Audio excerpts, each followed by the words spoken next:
Pasar Tani 24. Pemerintah Kota Lok Sumawe Aceh menyelenggarakan Pasar Tani Raya di Desa Mongedong, Kecamatan Banda Sakti, Rabu 7 Februari.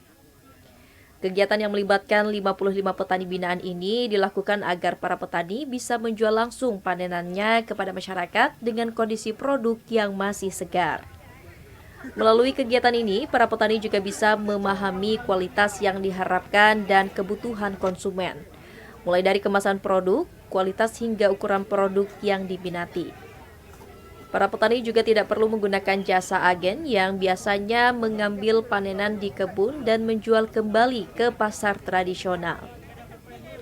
Pejabat Wali Kota Lok Sumawe, Abdul Hanan, menyampaikan kegiatan ini akan rutin dilakukan agar para petani memiliki kesempatan yang sama dengan para pedagang. Namun hingga kini pihak pemerintah kota belum menentukan jadwal maupun lokasi penyelenggaraannya. Yang tadinya dia hanya nanam, memanen, kemudian datang tengkulak, datang agen, membeli dan membawa ke pasar. Hari ini kita bawa petani yang tadinya menanam, kita bawa dia itu ke pasar. Sehingga petani tahu persis bahwa apa yang terjadi di pasar, bagaimana melakukan pemasaran dan nilai tambah itu untuk petani itu sendiri. Responnya alhamdulillah baik.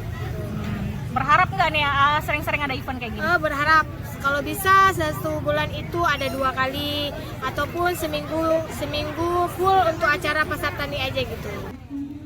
Beragam sayur, ikan, buah, dan kuliner turut mengisi tenda yang telah disediakan oleh panitia. Agenda ini merupakan bentuk kolaborasi pemerintah Kota Lok Sumawe dengan perbankan seperti Bank Aceh, Bank Indonesia, dan Bank Syariah Indonesia. Hal tersebut demi meningkatkan perputaran perekonomian masyarakat, khususnya di Kota Lok Sumawe. Dari Kota Lok Sumawe, Provinsi Aceh, Trifani, Kantor Berita Antara, mewartakan.